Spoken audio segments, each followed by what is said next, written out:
Democrat made the announcement on social media Saturday, sharing a photo showing stitches in his head. Fetterman wrote, 20 stitches later and a full recovery. I'm back home with the wife and kids.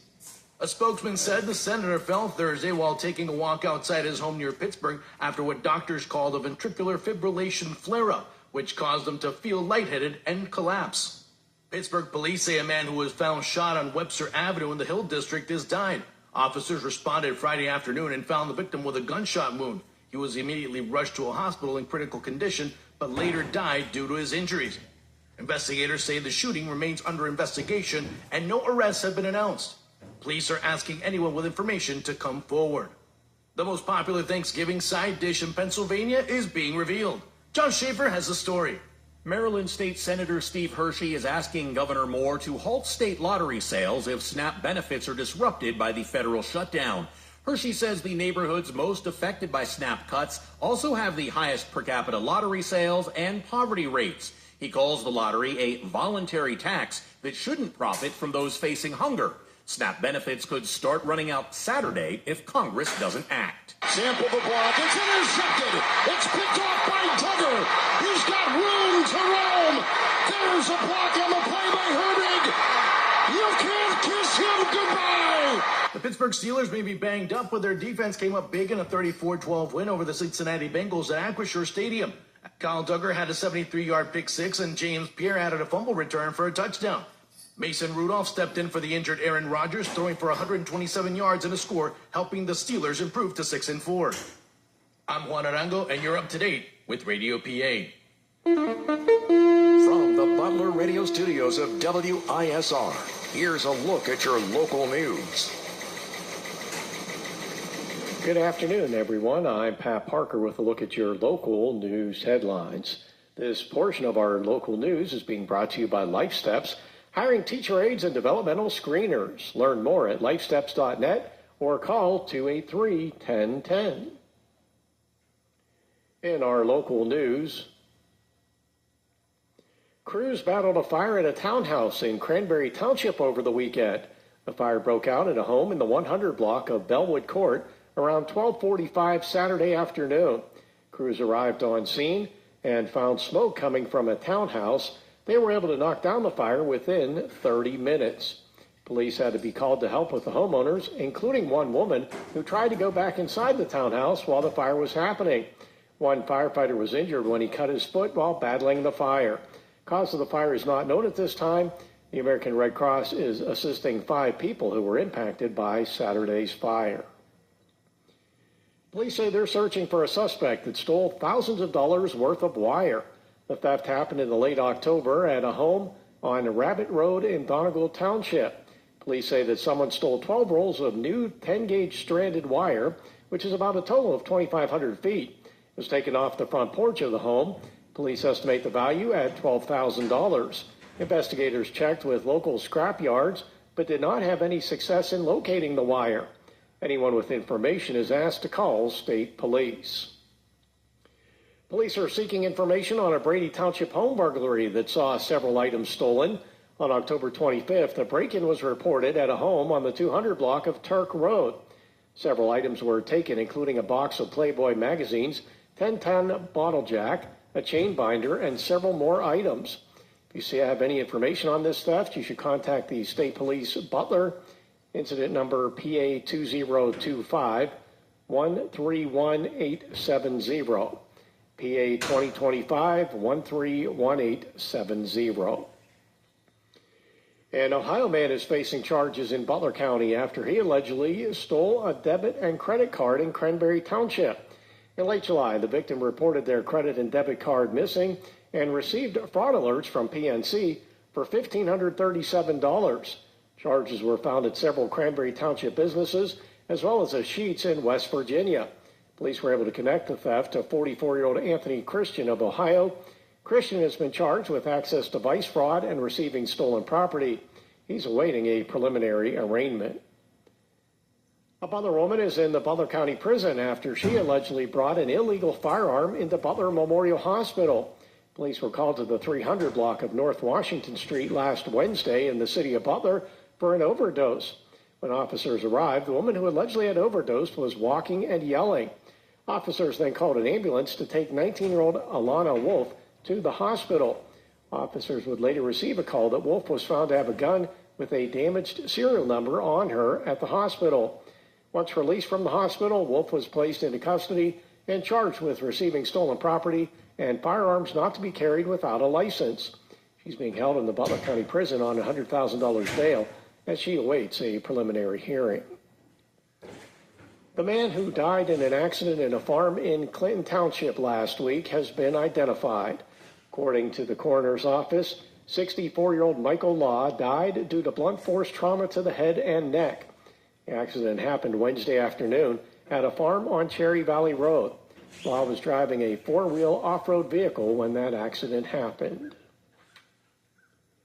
Even though the state budget passed last week, Butler County is still awaiting its payment from the state.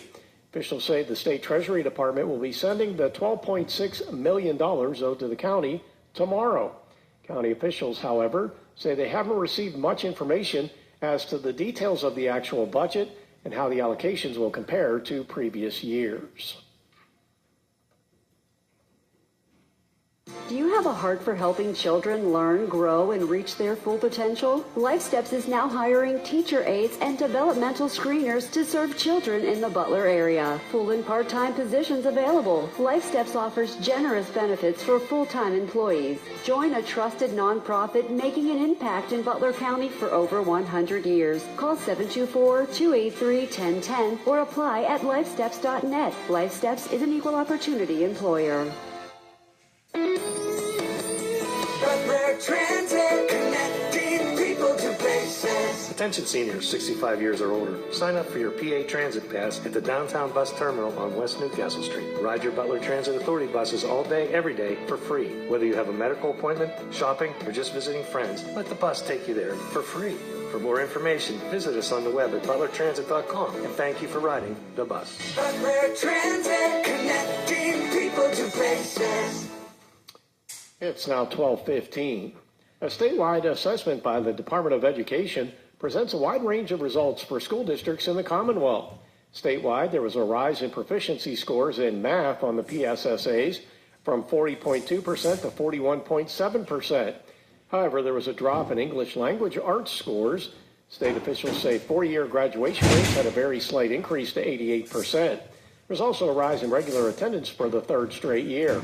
According to the latest available data in the report, 63% of high school graduates in the county went on to college. With less than 2 weeks before Thanksgiving, the organizers of the Community Turkey Day Feast are ramping up before the big day. Annual tradition offers a free Thanksgiving dinner to those in need. There's a sit-down dinner, to-go meals, and deliveries. The event is organized by local volunteers and churches in the area. If you're interested in making a donation or volunteering during the day, you can visit the Butler Turkey Day Feast Facebook page. We also have a link at butlerradio.com. If you'd like to request a meal either for takeout or delivery, organizers ask that you reach out early by calling or texting 724-427-4153. 724-427-4153. Students at Grove City College helped pack 70,000 meals for those in need. College officials say more than 200 volunteers that included students, faculty, and staff got together to help feed the hungry in Mercer and Allegheny counties. The meals were purchased with help from local companies and nonprofits. Officials say it's a part of the college's wider push to include churches and other organizations in an effort to battle food insecurity in the area, which they say is a significant problem. Slippery Rock University has been chosen as a recipient of a federal grant funding to support a program which helps those with intellectual or physical disabilities. The United States Department of Education has awarded SRU a transition and post-secondary programs for students with intellectual disability initiative grant, worth nearly $300,000 over 5 years. This funding will allow SRU to add staff to support and grow the Rock Life program. SRU administrators redesigned the curriculum of the program a couple of years ago, focusing on specialized coursework, career preparation, and functional living skills. The Rock Life program currently has 23 students enrolled, which is the highest number since the program was created in 2016 to provide a 4-year non-degree certificate-based experience for students with intellectual disabilities, including autism spectrum disorder. Democratic lawmakers have written a letter to Governor Josh Shapiro that a digital loophole in providing U.S. immigration forces with driver's license data. Pennsylvania State Police have an agreement with neighboring states and the federal government to allow those agencies access to PennDOT's database. According to the database, they provide the same access for 20 states. Several states have announced intentions to block ICE from accessing this information. The sheriff's sale for the Saxonburg Hotel has been moved. The sale originally scheduled for this Friday, now moving to January 16th. Unclear why the move was made for the Main Street property in Saxonburg. Our newsroom did not hear back from the law firm representing Northwest Bank, who have put the property up for sheriff's sale. The new terminal at the Pittsburgh International Airport opening tomorrow. The years-long project costing an estimated $1.7 billion. Project will include major changes for flyers at the airport, including a new streamlined security check. It also will have a new skywalk, which eliminates taking the train to get to your flights.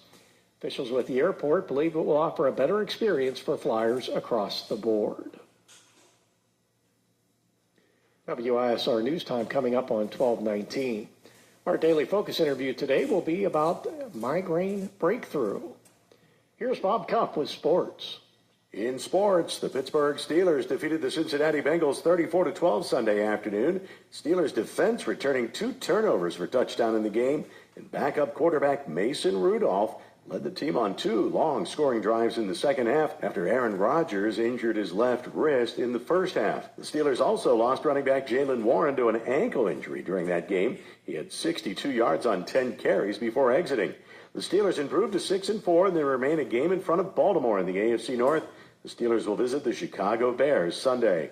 The Ravens won their 4th game in a row, coming from behind to beat Cleveland 23-16 after the Browns lost their starting quarterback Dylan Gabriel in that game. In the Monday night game tonight, the Las Vegas Raiders host the Dallas Cowboys for an 8:15 kickoff. Pittsburgh Penguins split their NHL Global Series games with Nashville in Sweden over the weekend. The Pens fell 2-1 in overtime Friday afternoon, but bounced back for a 4-0 victory yesterday morning. Rookie goaltender Sergei Murashov wins his first NHL game, stopping all 21 shots from the Predators to also earn his first shutout. Penguins are off until Friday. They'll have back-to-back games at home this weekend against Minnesota and Seattle. Pittsburgh Riverhounds have reached the United Soccer League championship game, first time in their history, after a 1-0 victory over Rhode Island to win the Eastern Conference Saturday night. Pittsburgh native Robbie Mertz scored the game-winning goal. Mertz, a graduate of Upper St. Clair High School, who went on to play collegiately at Michigan. The Riverhounds will meet FC Tulsa in the championship game this Saturday at noon. Tulsa knocked out New Mexico United 3-0 to win the Western Conference. Pittsburgh Pirates have hired 2 coaches to manager Don Kelly's staff. Tony Beasley returns to the organization as their third base coach. Beasley previously served 18 years in the Pirates organization, was also a third base coach under manager John Russell from 2008 to 2010. Carl Negron joins the Pirates from the Seattle Mariners as their bench coach. He had served as the third base coach last year in Seattle and first base coach the previous 3 years. College football over the weekend. Slippery Rock University football team fell 30-24 in overtime to Bloomsburg to end their season with 2 consecutive losses. The Rock will miss the NCAA postseason for the first time in 7 years, finishing their season 6-4.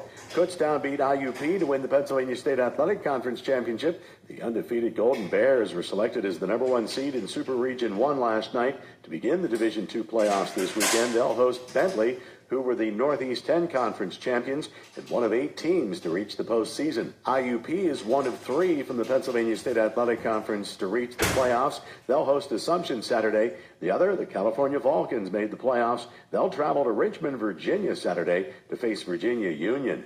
Pitt fell to Notre Dame Saturday 37-15 on a day they retired number 97's jersey. That's former defensive lineman Aaron Donald and the NFL great who was honored at halftime. Pitt still has a chance at the ACC championship. They will visit Georgia Tech this Saturday night. Penn State snaps a 6-game losing streak, beating Michigan State 28-10. The Nittany Lions will host Nebraska Saturday night In high school football Friday night, Farrell ended Karn City's season with a 48-20 win in the opening round of the state playoffs.